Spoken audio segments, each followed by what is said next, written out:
Xenosaga Episode I is not the greatest game of all time. Far from it. In fact, I can think of a number of games in its own genre that are objectively better than that one is. Despite that, I can think of very few games that are so fascinating, very few games that have continued to captivate my attention since its release in the United States almost 20 years ago. And yet, among RPG fans, especially among fans of director Tetsuya Takahashi's greater Xeno franchise, I'm very much in the minority here. Xenogears has retained a dedicated cult fandom since its release on the PlayStation in 1998. The Xenoblade games have found bona fide mainstream acclaim, with two very successful main games, one spin-off, and of course, cameos in Super Smash Bros. Xenosaga, by contrast, very much remains the awkward middle child of the franchise, with a fandom dwarfed by its predecessor and successor, seemingly doomed to remain locked on a 20-year-old console for the rest of time. I really do not want this to happen. Xenosaga is so daringly ambitious, so interesting in all aspects of its development, that to see it condemned to obscurity just seems like an unfitting legacy. To that end, I'll be releasing a 3-video retrospective on the series. Each video is going to be slightly different in focus, depending on what each game demands. For Episode 1, I'm starting from the assumption that most of you have never played the game before, and therefore my ultimate goal is to convince you that it's worth playing. However, before jumping straight into the game itself, we need to do what every piece of Xenosaga review media is by law required to do, and we need to talk about Xenogears.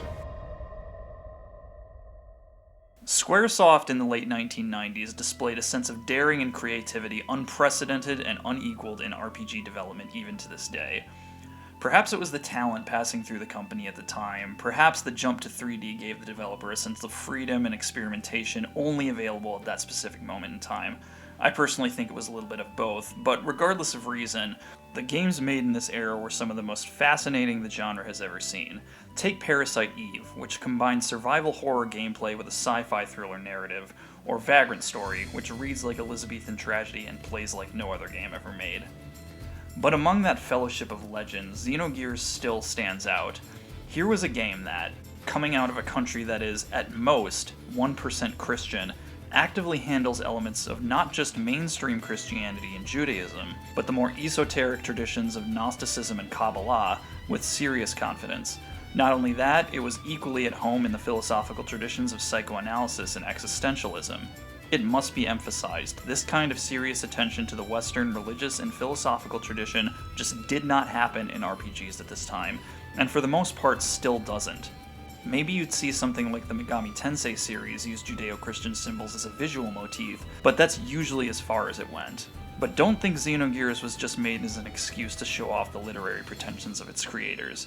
Though it's an epic, philosophically dense story, it's also a very personal one, focusing on a group of very broken people trying their best to fix a very broken world. I'm not going to say Xenogears is the greatest game of all time either. Much as I love Square games of the late 90s, I will never, ever in a million years defend their fixation with inserting 3D platforming into what seems like every other game they made, Xenogears included. Even so, that game is great enough, in my opinion, to overcome whatever flaws it has.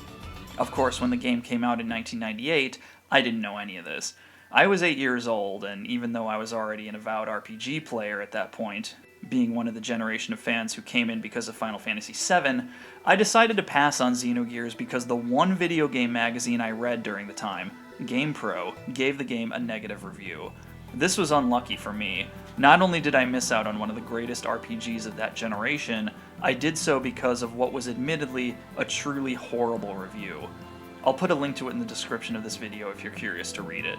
The truth is, most reviews for Xenogears were actually very positive, and for a game whose complexity made any kind of mainstream success seem impossible, it actually sold decently too. In total, 910,000 copies sold in Japan, with an additional 280,000 copies sold in North America. While the game obviously never became the smash hit that Final Fantasy VII became, it did well enough, and most people who played it loved it.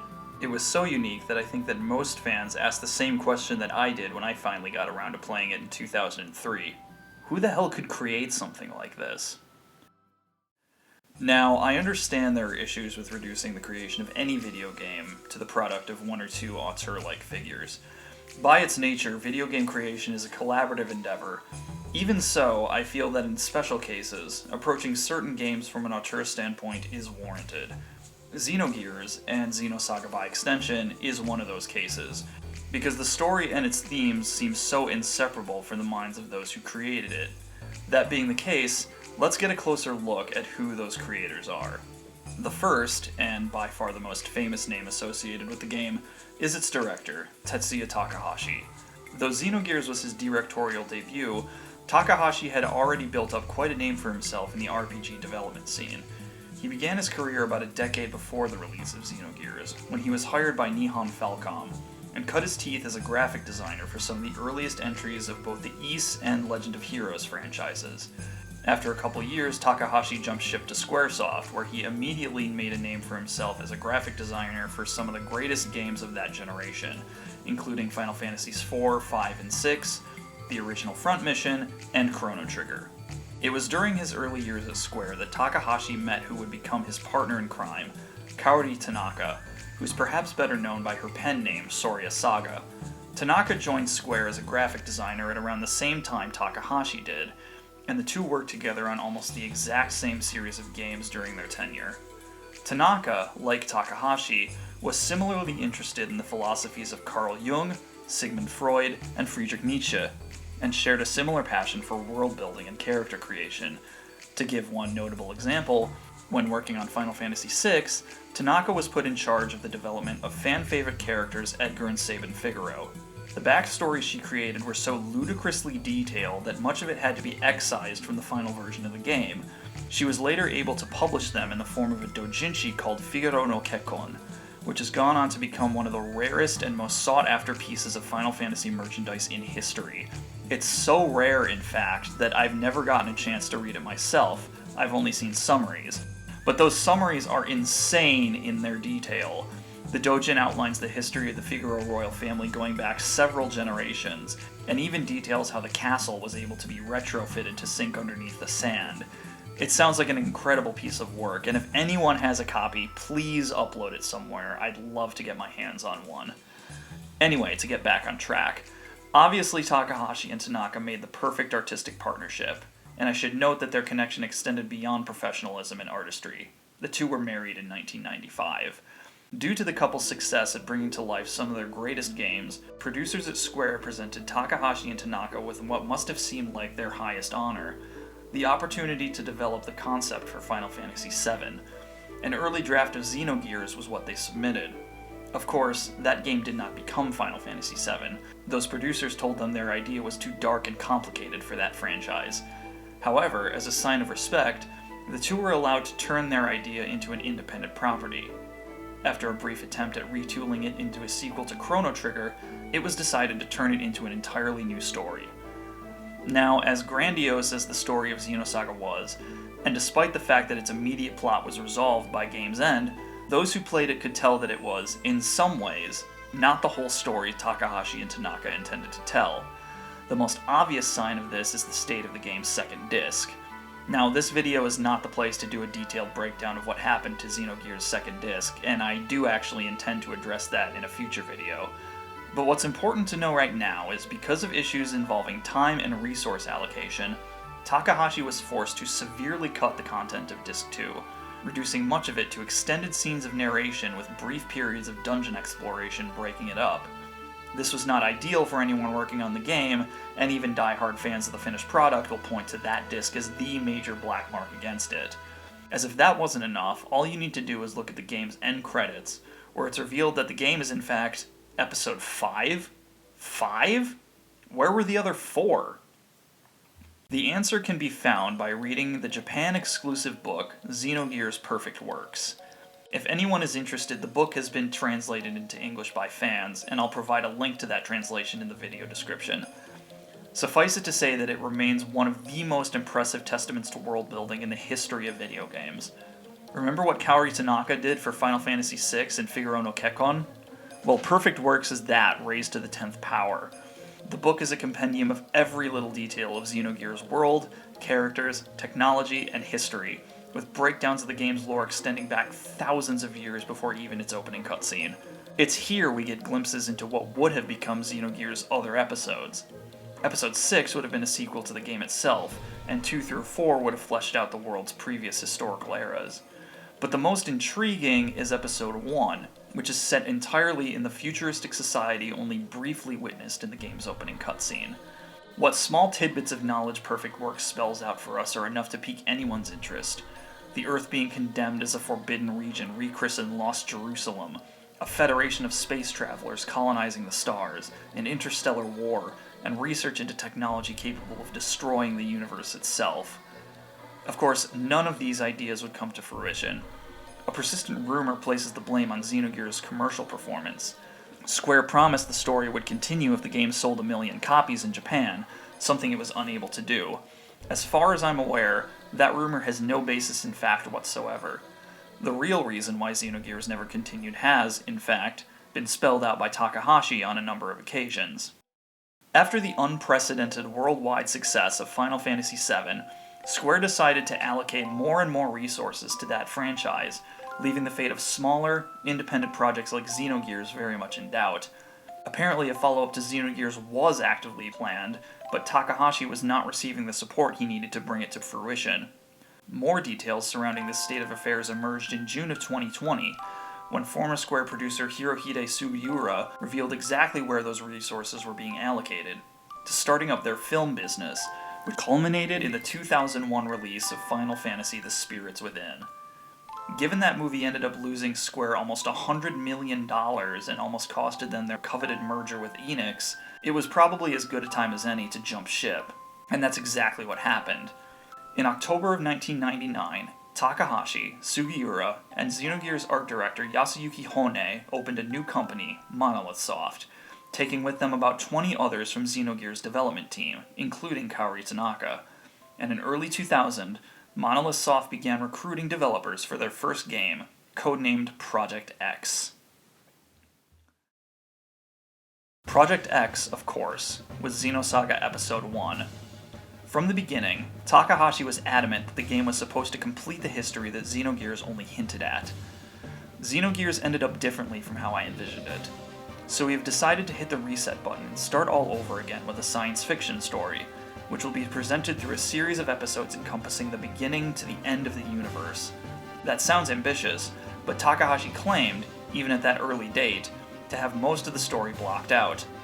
There will be 6 episodes planned in all of which are divided into 3 major parts. I already have the story plotted until the middle of Episode 5 in my mind. Already having the major story beats of this new series planned must have given the development team a second wind.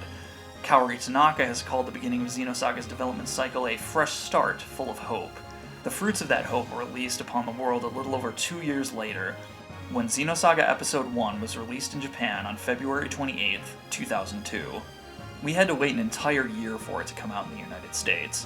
I was 12 years old then, and still very much the same as the 8-year-old kid who decided to pass on Xenogears in 1998, although at that time I moved on to reading Game Informer instead of GamePro. It was in the pages of that magazine that I first heard about Xenosaga. Without knowing a single thing about it, I was immediately drawn to the game's presentation. To me, at that time, RPGs still meant medieval kingdoms and fantasy tales, but here was an enormous, literally universe-scaled sci-fi setting, filled with epic space battles and mechs. It was less than a year earlier that I had started watching the original Mobile Suit Gundam TV series on Cartoon Network, igniting a love of giant robots that's only grown stronger with time, and I thought it was so cool to see them featured in a big-budget JRPG. I was hooked from then on. It became my most anticipated game of that year, and lucky for me, I received it as a birthday present about a month after its American release. Would it live up to my expectations? One of my most treasured memories as a video game player will always be the first time I saw my friend play Final Fantasy VII. Before then, to me, video games mostly meant Sonic the Hedgehog and Mortal Kombat. They were fun, very fun, but that's about as far as it went. But here was something totally different. Here was a game that was attempting to tell a story with actual literary merit, and a presentation meant to evoke big-budget Hollywood films. As a 7 or 8-year-old kid, I literally had no idea video games could do that, and I was flat out captivated. I can probably count the amount of games that have given me a similar feeling on one hand. and Xenosaga Episode I is one of those games. Now, I'll fully admit that some of this comes down to my weird esoteric interests, but this game drew me in immediately from its opening cutscene and did not let go.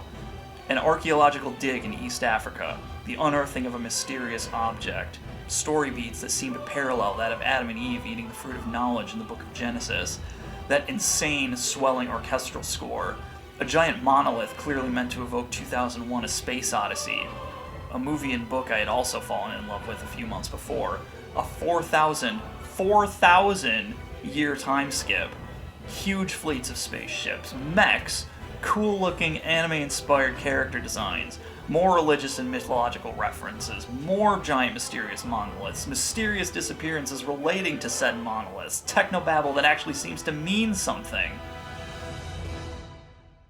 Alright, I think you get the point. I'm getting a bit caught up in my own personal obsessions. So let's take a step back so we can all be on the same page with regards to what this game is really all about. Sometime in the 21st century, an archaeological discovery at Lake Turkana, Kenya changed the history of mankind forever. This discovery was the Zohar, a giant golden monolith seemingly as old as the universe itself. While its true nature was unknown, it appeared to be a conduit of seemingly infinite energy. Flash forward several thousand years. Earth has been abandoned, and mankind has colonized the stars and united under the aegis of a universal government dubbed the Galaxy Federation. This federation is bound together through the UMN, or Unus Mundus Network, an interstellar network allowing for faster-than-light communication and travel. As wonderful as all this sounds, all is not well in the universe. A race of alien beings dubbed the Gnosis have appeared, and are wreaking havoc throughout the Federation. Eliminating the Gnosis is less than straightforward, as their exact number and origin are unknown, and they seem not to be bound by the laws of physics. In response to this, Vector Industries, the universe's largest tech company, develops an android capable of standing toe-to-toe with the Gnosis, whom they've named Cosmos. Cosmos' designer is the game's protagonist, Shion Uzuki, a brilliant scientist who heads Vector's first R&D division, and is haunted by a series of personal tragedies. After Cosmos activates under mysterious circumstances and their ship is attacked by the Gnosis, Shion and her subordinate Alan Ridgely are rescued by a passing freighter called the Elsa.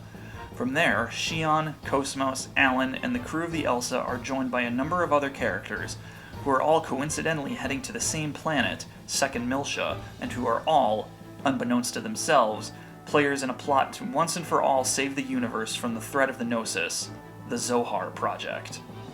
This is the barest bones summary of the basic storyline of Xenosaga, and even then there is a lot to take in. As we've seen with Kaori Tanaka's work in Final Fantasy VI, and Tanaka and Takahashi's work in Xenogears, world building is their passion, and that passion shines in Xenosaga. If world building isn't something you care about, then honestly, this is probably not the game for you. However, if it is something you care about, then you're going to be in heaven. The world of Xenosaga is among the most intricately constructed I've ever seen in a video game. Its story starts in medias res, literally in the middle of an activation test for Cosmos, and unlike Xenogears, there's no text crawl establishing the world before it starts. The game has to establish everything entirely through dialogue and character interaction, and given how expansive its universe is, that's a very tall order. But they did it, and they did it very well. There's no, as you know, we've been fighting the Gnosis ever since they materialized in our world 14 years ago lines here. Everything is introduced naturally, with most of the world's unfamiliar customs being explained to characters who are themselves less than familiar with them. A captain filling in his crew about the details of their mission, Shion explaining the rights of Realians to Lieutenant Virgil, who either does not know or does not care. These scenes feel like they should be taking place in this universe, and not just placed in the game for the benefit of the player. All of this, however, will make the game feel very, very slow to some players. Remember that Episode I was meant to be the first of a 6-part series.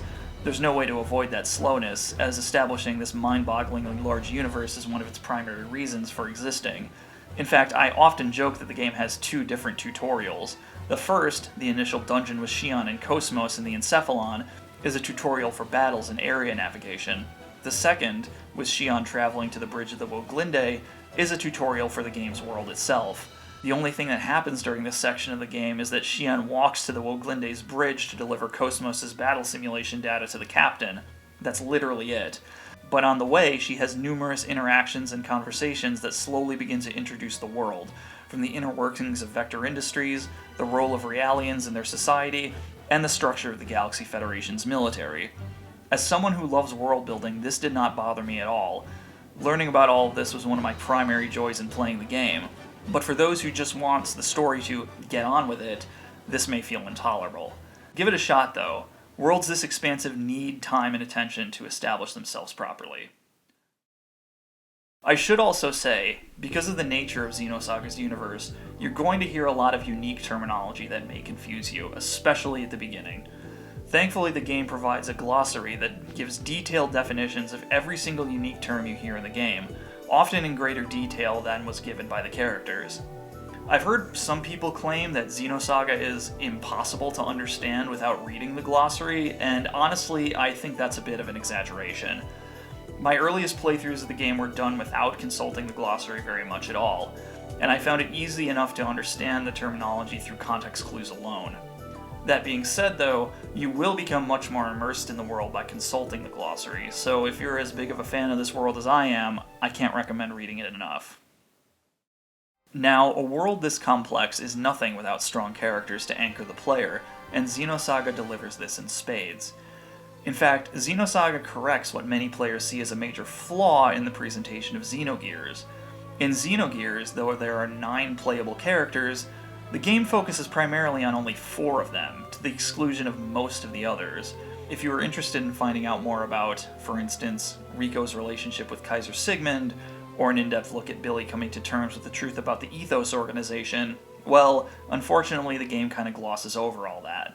Xenosaga, by contrast, has 6 playable characters, with an additional 7th being introduced in the second game, and while Xion and Junior are definitely supposed to be the protagonist and deuteragonist respectively, the game does a much better job at balancing the attention between the main party members than Xenogears did. And it's great that they were able to do that, because Xenosaga's main characters are all fascinating. Of the 7 main characters, only Xion is actually human, and all are in their own way, as can be expected from a spiritual successor to Xenogears, weighed down by their own unique psychological traumas, and we often aren't told initially what those traumas are. Take Xion, for instance, the prodigal genius in charge of Vector's first R&D division, and the lead designer of the Cosmos project. She's an engineering wunderkind, sure, but we often can't shake the feeling that she's using her work to avoid coming to terms with something profoundly unpleasant. She treats Cosmos well, often like a daughter, but to others around her, even those she's technically supposed to be close to, she's often cold or aloof. Rarely does she talk about herself, and when she does, details are often scant and revealing. She's a survivor of the Miltian conflict, and while we can reasonably surmise that this had some effect on her, we don't know to what extent. She's not on the best of terms with her brother, but we aren't told why. The one thing we do figure out relatively quickly is that she lost her boyfriend, Kevin, who was Cosmos' original designer, in a botched activation experiment 2 years ago, but we aren't even told that from her own mouth. So despite being the main character, we're always kept at a distance when it comes to Xion's psyche, and that works surprisingly well. On the one hand, much like everyone else around her, we feel like we're lost in the dark. On the other hand, since we're often playing as her, we feel as though everything we're doing is in some ways meant to distract from what's really bothering her. But don't think that every character is going to be this impenetrable. Others are much more open, though no less captivating. Ziggy is the perfect example of this. We get the details of his life right at his introduction. A former Galaxy Federation police officer, he committed suicide after losing his family in a terrorist attack. Unfortunately, he was not allowed to rest peacefully, as he was brought back to life as a cyborg against his will due to a particularly horrific piece of legislation called the Life Recycling Act. Unable to end his life again due to the way he's programmed, he's resigned himself to the life of a mercenary, specifically taking on the most difficult missions so that he may either A, raise enough money to replace the rest of his organic parts with cybernetic ones, abandoning his humanity entirely in the process, or B, die in the line of duty. This is a heartbreaking story, and one that we can be drawn to immediately because basically everything is laid out on the table from the beginning. We're then more able to focus on his character, specifically his budding relationship with Momo and his slightly more fraught relationship with Junior, who appear to be the best hopes at re-anchoring him back to the world and providing meaning to his life. The villains are not deprived of this depth either, though I have to attach a major caveat to that. Because this is the introduction to a much greater narrative, Xenosaga Episode I does not make us privy to most of the villains' grand machinations just yet. Take the UTIC organization, the group that provides the majority of the conflict throughout the game. We know that they want to get their hands on the Y data in order to gain access to the sealed-off sector hiding Old Miltia. But why? We don't know, and we aren't going to get the answers in this game. This is only slightly more than what we know of the Testaments, those mysterious hooded figures who are somehow connected with Wilhelm, the CEO of Vector. Who are they? What are they trying to accomplish? These are the most basic questions we can ask, and the game tells us virtually nothing. This shouldn't be taken as a mark against the game, though. Like I said, it's inevitable given Episode I's position in the narrative, but it's something to be aware of. Since we're discussing the villains, I must give credit to the developers for bringing back one of the best parts of Xenogears writing. Xenosaga, like Xenogears, has a lot of villains, both in terms of individual character numbers and the factions those characters belong to. Those characters and factions may be united in their antagonistic relationship to the game's heroes, but that's about it. Each of them has their own unique goal and agenda, with some of them actively antagonistic towards one another, and nobody embodies this principle more than Albedo. Albedo is, no joke, one of the most memorable villains in the history of RPGs. He's a psychopath. There's no better way to describe him. In fact, I'd say he even rivals Kefka from Final Fantasy VI in terms of sheer psychopathy. This is a guy who will quote Hamlet in a room littered with the corpses of Realians that he himself killed before ripping off his own head for no other reason than his own amusement. To the surprise of nobody, Albedo is not a guy who gets on well with anybody else. He and the UTIC organization are after the same thing, the Y data, and have even formed some sort of an alliance to that end.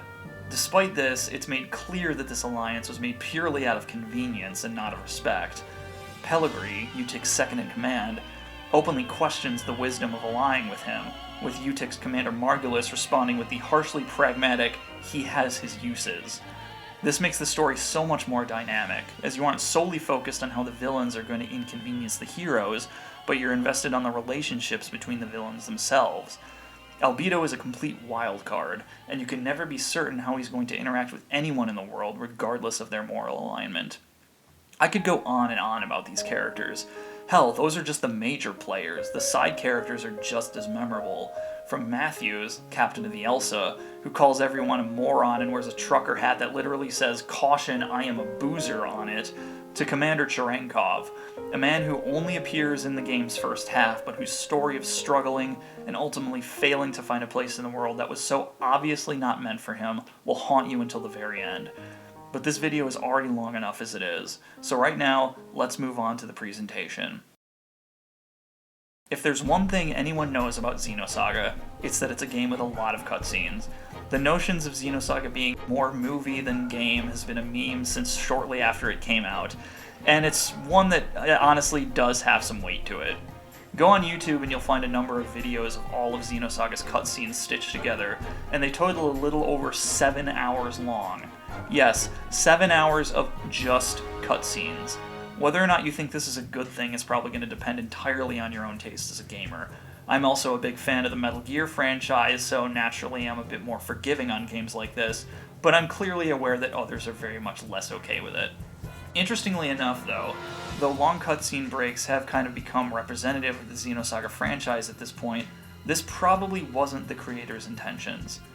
As I mentioned earlier, Takahashi took about 20 members of his team from Square when he left in 1999, but the rest of the Xenosaga development team, which consisted of about 60 to 80 additional people, mostly consisted of recent college graduates with little to no experience under their belts.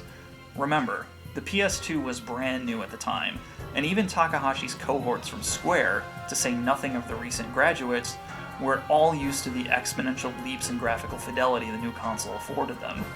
By Takahashi's own admission, the team had their work cut out for them, with the game's graphical engine only being completed a mere 6 months before its initial release in Japan. With that in mind, the overabundance of cutscenes seems less like an artistic statement as opposed to the best an inexperienced and overworked development team could put together. This would also seem to explain some of the other quirks about the game's presentation. Xenogears, at least in the first disc, provided the game with a full world map to explore. Xenosaga dispensed with this entirely. Exploration was limited solely to the game's dungeons, with a few hub worlds in the form of the Elsa and the Kukai Foundation providing any kind of a break. On top of this, Xenosaga dispensed with what was one of my favorite aspects of Xenogears, mech dungeons. As the name implies, these were dungeons that could only be traversed with the character's giant robots. In Xenosaga, there are no mech dungeons whatsoever, with the robots being confined to being used in battle, which I'll touch on a bit later. These may be disappointing setbacks, but I don't feel they take anything away from the game's presentation as a whole. If you're going to have to watch over 7 hours of cutscenes, they better look good, and for a game that came out in 2002, Xenosagas definitely look good. Kunihiko Tanaka's character designs translate well into 3D, and the game looks especially flashy during the space battles, of which there are quite a few. The one drawback is that the character's movements are noticeably stiff, which I also chalk up to the team's inexperience with that graphical engine. I got used to it fairly quickly, however, and you're going to be focusing more on what the characters are saying than their movements anyway. Also, if you're going to have to watch over 7 hours of cutscenes, and those cutscenes are fully voiced, then it's best to have an enjoyable dub. And I want to spend a few minutes talking about this because I feel like it deserves attention. In the early 2000s, voice acting in video games was still somewhat of a novelty. For most of the history of video games, voice acting was minimally used, and the few games that attempted to be fully voiced tended to be atrociously done, even those made by big developers. Die, monster! You don't belong in this world! I'm sorry. Hey, it's all right.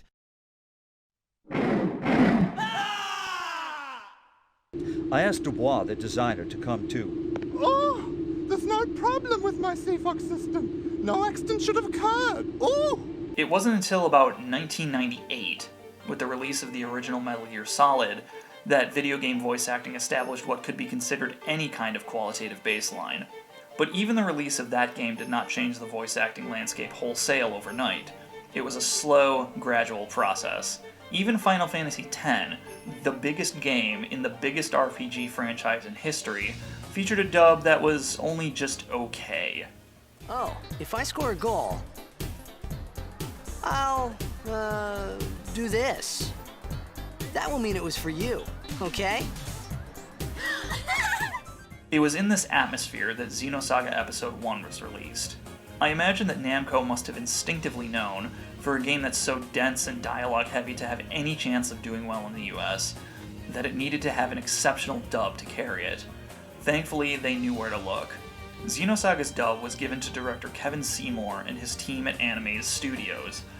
For those who haven't heard of Animaze, they were, no exaggeration, the most talented dubbing studio ever to work in the American industry. They were mostly known for their work in anime at that point, and their works range from such titles as El Hazard, Macross Plus, Wolf's Rain, Trigun, Ghost in the Shell standalone complex, and, most importantly, Cowboy Bebop. Basically, this is a studio that consistently puts out dubs considered to be just as good, if not better, than the Japanese originals. As such, they were the perfect studio to handle such a complex project. Perhaps I'm a bit biased, as I'm a huge fan of Animaze's work, and I love most of the voice actors the studio tends to regularly use. Even so, I think the dub of Xenosaga is one of the best dubs I've ever heard in a video game. Every single character has been impeccably cast, and each actor delivers one of the best performances of their career. I could probably make an entire video dedicated solely to this dub, and don't worry, I'm going to spare you of that. I will, however, single out a few of my favorite performances that absolutely deserve praise. Richard Epcar, aka Bato from Ghost in the Shell, gives us a Ziggy that so perfectly strikes the balance between inhumanity and melancholy, of a man who may want to destroy himself to spare him the pain of immortality, but who deep down still desires to find something, or someone, who can heal his broken heart. The dub also gives us George C. Cole, who you certainly know as Xemnas from Kingdom Hearts, as Commander Cherenkov, and his delivery, alternating between the cold militarism of a high-ranking Federation officer and the heart-wrenching fear and sadness of a man who cannot stop himself from falling to pieces, is among the most emotional I've ever heard. And no discussion of the dub can be complete without mentioning Crispin Freeman's career-defining portrayal of Albedo. His ability to so vividly capture the complete and utter insanity of that character is one of the great triumphs of American video game voice acting. For those of you who are voice acting nerds, pay attention, because just about every character, even the most incidental ones, are usually voiced by someone you'll recognize. Tony, the pilot of the Elsa, is appropriately voiced by Tony Oliver, the legendary actor who gave life to Robotech's Rick Hunter. Wendy Lee, Faye Valentine herself, is the voice of Mary Godwin, and even this unnamed Federation officer, who's basically the Xenosaga equivalent of a red shirt from Star Trek, is voiced by Johnny Young Bosch. So yes, I'm clearly a fan of this dub.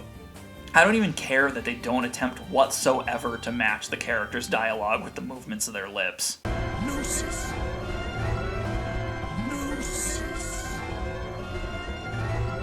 Video game voice acting has grown and improved leaps and bounds since the early 2000s. Even so, I still think Xenosaga Episode I has one of the best English dubs the medium has ever seen. Even today, it's still worth checking out, if for no other reason than to hear the single greatest dubbing studio at the very height of their powers. Alright, that's enough of the dub.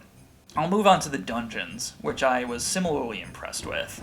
Though I will admit the game occasionally falls into the sci-fi trope of endless cavalcades of chrome and white walls, there's enough variation in the environments to where it didn't bother me. Each dungeon is straightforward enough to not cause confusion, but with enough locked doors and alternate paths to keep things interesting. The one major exception to this is the game's midpoint dungeon, the Cathedral Ship. The first portion is, for the most part, a long, dark, dull hallway with little variation in the environment. Additionally, the corridors are narrow enough that it is difficult, if not impossible, to avoid encountering enemies. I will say that this only applies to the beginning of that dungeon. Once you reach the Zohar holding facility, it gets much better, but it does feel like it takes forever to get there. And like I said, this was the only dungeon that I had these kind of issues with. If you need a break from the endless dungeon exploration, Xenosaga does have a number of side quests to distract you. Perhaps not as many as other RPGs, but they are interesting nonetheless. The most extensive is the quest for the segment addresses, a series of hidden doors that not only need to be discovered throughout the world, but also can't be opened without their corresponding segment keys. Opening the segment addresses grants you some of the best items in the game, including some mysterious robot parts, which you can bring to the Robot Academy's professor to begin building the invincible giant robot Erde Kaiser, which grants you access to the most powerful attack in the game. There are entire side quests conducted via the game's email system, which provides not only fascinating world building, but also the opportunity to win an insane amount of money if you give the correct replies. There are also a number of more conventional RPG minigames, including casino games, a card game, a couple of hidden bosses, and an arena battling game that's kind of like Xenosaga's answer to Virtual On or Gundam Federation vs. Xeon. There's a lot of variety to be had here, and I recommend actually checking them all out. I need to make one more point about the presentation, and it's about the music. Like Xenogears before it, Xenosaga's music was written by Yasunori Mitsuda, the composer who also brought us the music to the Chrono games. But don't get the impression that this means that Xenosaga's soundtrack is going to sound like either of those. Chrono Trigger and Xenogears, for lack of a better phrase, have soundtracks that sound like RPG soundtracks. Xenosaga doesn't. It sounds like the score to a big-budget sci-fi movie, which absolutely fits the atmosphere. It helps that Mitsuda was able to collaborate with the London Philharmonic when recording his music. Outside the battle theme, songs don't tend to be repeated. There's generally one song used for one specific scene, and this music, with very few exceptions, is only played during cutscenes. This is going to be the most divisive thing about the soundtrack, as most of the time you're exploring a dungeon, there's just nothing playing. This seems to be a Takahashi and Mitsuda thing. Xenogears did the same thing with many of its dungeons, but Xenosaga does it much more consistently. I think I sort of get their reasoning behind this. Having no music playing does kind of reinforce the fact that you're traversing through some terrifying unknown landscape in space where there would be no music playing anyway. But again, that does mean that there's large stretches of gameplay when there's no music to be heard whatsoever. And that sucks because this is Yasunari Mitsuda, one of the all-time greats in terms of video game music. Well, at least with over 7 hours of cutscenes, you'll get a lot of music there, and obviously, being Mitsuda, he doesn't disappoint. Even after almost 20 years, a number of the songs still give me goosebumps every time I hear them, such as when the Zohar is first activated.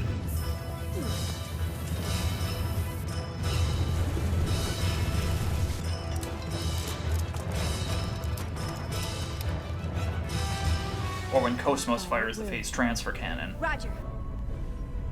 Cosmos, fire the phase transfer cannon.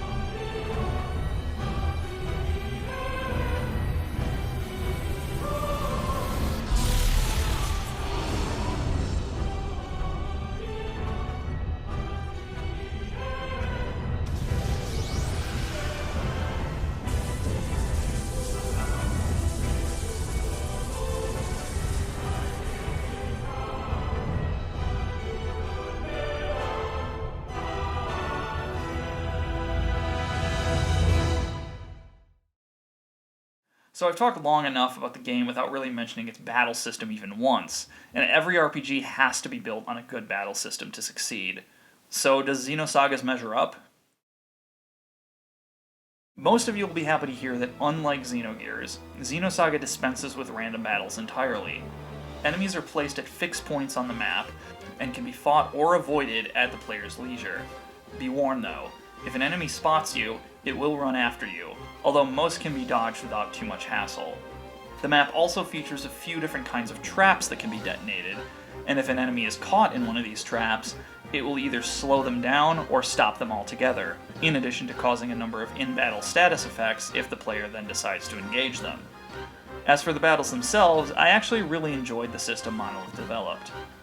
Much as I like the traditional ATB systems of the classic Final Fantasy games, I also have a weakness for systems that, when it comes to attacking, gives you more to do than just hitting the attack command, and Xenosaga is one of those games. You start with a set amount of ability points, or AP, and you use that AP to execute one or more attacks assigned to the square or triangle buttons. Each attack has a number of parameters attached to them. Some are short range, some are long, some are physical in nature, some are magical based, and each one has a specific attack type, for instance, beam or slash. Enemies will have weaknesses or resistances to some or all of these parameters, so it does you no good to just throw attacks at them thoughtlessly. You'll need to use trial and error to discover what attacks are effective on what enemy.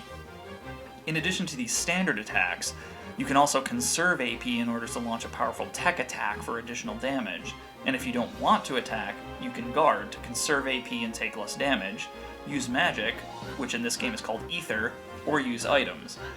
Battles in Xenosaga play out much like they do in Final Fantasy X. There's a set turn order that the player is able to see at all times. To spice this up, the game throws in two interesting additional components. First, each turn has a modifier that adjusts the parameters of battle slightly. One increases the frequency of critical hits, one increases the amount of boost a character gets when they attack, and one multiplies the amount of experience the party receives if an enemy is killed during that turn. The second component is the boost system. Each party member has a boost gauge that fills up each time they attack. Once the gauge fills up completely, the character can boost, meaning they can cut in line in the turn order and can take an action the following turn. I really like these two components. They give the battles a sense of strategy and urgency without feeling too overwhelming. Turn modifiers cycle in the exact same order each time, so you always know what's coming next, and since the modifiers impact enemies as well as your party, it's in your favor to, say, boost to make sure that you end the battle on an experience modifier, or to ensure that the enemy doesn't land on the critical hit modifier. There are only a few minor complaints that I have with this system, and they mostly have to do with boosting. Enemies can boost too, and while you're always able to see your character's boost gauges, you're never privy to your enemies. This makes it feel like the frequency of their boosts is random, and it isn't based on accruing a certain number of boost points like your party's is. Further, occasionally I've had enemies boost after one of my characters had already boosted, which effectively cancelled out my boost. This feels unfair, as not only does that mean your character wastes a level on their boost gauge, but also because this never works the other way around. You're never able to cancel an enemy's boost. Like I said though, these are very minor complaints. I can't discuss Xenosaga's battle system without giving some time to the mechs, which in this game are called eggs. Like I mentioned before, unlike Xenogears, there are no mech-specific dungeons or battles in Xenosaga, but your party still has access to eggs in battle. Since I already brought up Final Fantasy X's battle system earlier, I'll keep with the analogies to that game, as I find the way the eggs are used here to be akin to when Yuna summons an Aeon. Your character boards them, and they take the place of that party member while it's in battle. They generally give you a significant boost in strength and HP, but this doesn't come without some drawbacks that should be considered. Mechs can't use boost or ether, and they don't really have tech attacks either, although if you have two of the same weapon equipped, they can use something called a W-Act, which basically is the tech attack equivalent. There's a big difference between the eggs and the Aeons from Final Fantasy X that needs to be addressed though. If an Aeon dies in battle, the battle goes on like normal. Your characters come back just as they were before the Aeon was summoned. In that sense, there's very little risk involved in using them. Eggs are very different. If your character dies while piloting an eggs, they're dead. They stay dead for the rest of the battle, and there's no way to resurrect them until the battle is over. That risk should always be taken into account when using them in battle, as you don't want to have to inadvertently take on one of the late game bosses with less than a full party just because you weren't paying enough attention to their HP. In all, eggs combat, while essentially being an add-on to the core battle system, is a lot of fun and adds a lot more depth to the battle. This is especially true if you're into customization because, my god, you can customize the hell out of these things. And I'm not just talking about getting new frames to increase HP and defense. You can buy so many weapons, from knives to Gatling guns to laser cannons, to customize the attack strategy of your machines any way you want. And if money's really burning a hole in your pocket, you can even buy brand new, much more powerful eggs later in the game. Actually, it's good that I brought up customization here, because even outside of your eggs, the amount of customization you can do with your characters is kind of remarkable.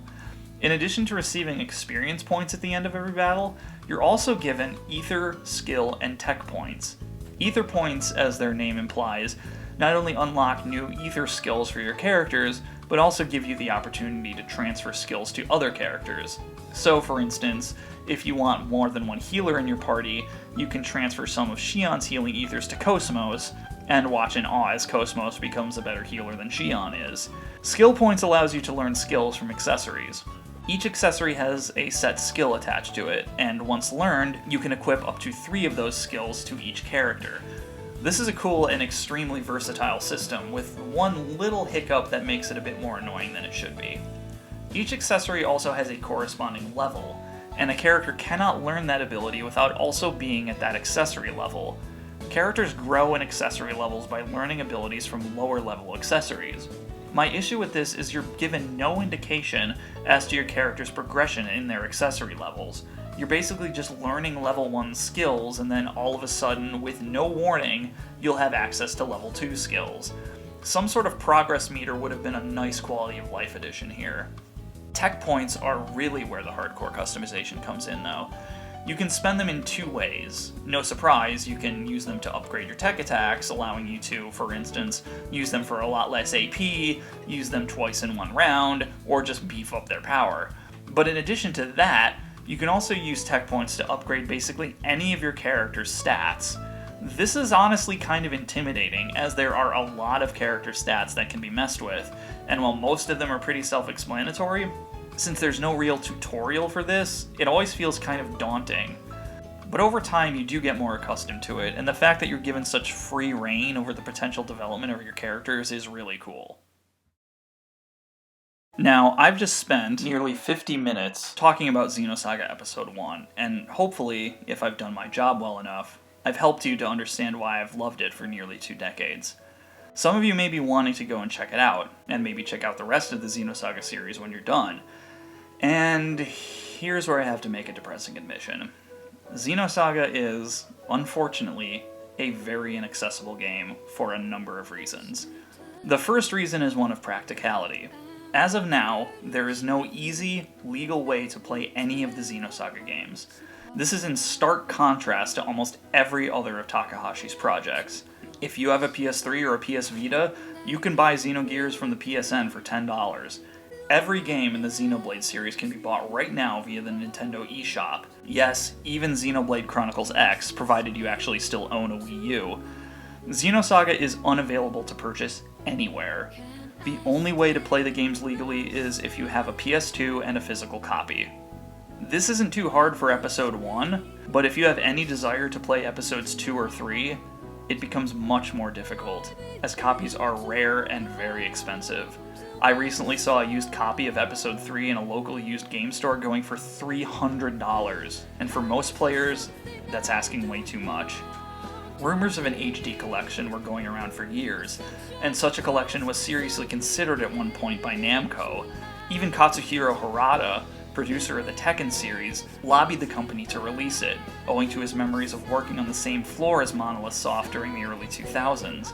Unfortunately, in 2019, Namco shot down the idea, saying they did not believe a release would be financially feasible. I seriously question the logic of that decision, but unfortunately the reality is that, as the owners of the Xenosaga IP, their opinion is the only one that matters. I hate to have to suggest emulation, especially for a series that deserves this kind of success and admiration, but at this point, it's the easiest way to play the game. Most of you watching this, I'm sure you know where to find a PS2 emulator. I'm sure you know where to find ROMs. Give Episode 1 a download, along with the rest of the series, and hopefully someday there will be an easier, legal way to play these games. The second reason is admittedly a bit more complicated. As I talked about way back at the beginnings of this video, Xenosaga was meant to be a massive, 6-game epic whose story stretches literally to the end of the universe. That vision never came to fruition. Only 3 Xenosaga games were ever released, and even those 3 games only amounted to, at most, a third of the story Takahashi and Tanaka intended to tell. And even those subsequent 2 games, for reasons that will be explained in videos to come, were in some ways watered down versions of that vision. All this to say, Xenosaga Episode I is a fragment of a much greater story that never got the chance to properly conclude. If you start Xenosaga Episode I, you need to be aware of that. At this point, I understand why some of you may wonder if it's even worth it. It's a game you basically need to emulate in order to play, that's founded on a massive story that does not really have an ending. So I get why you'd be hesitant. But let me offer this in response. So often in any kind of art, we rightfully complain about being inundated with predictability, about artists and creators content with resting on their laurels and releasing the same kinds of things again and again and again.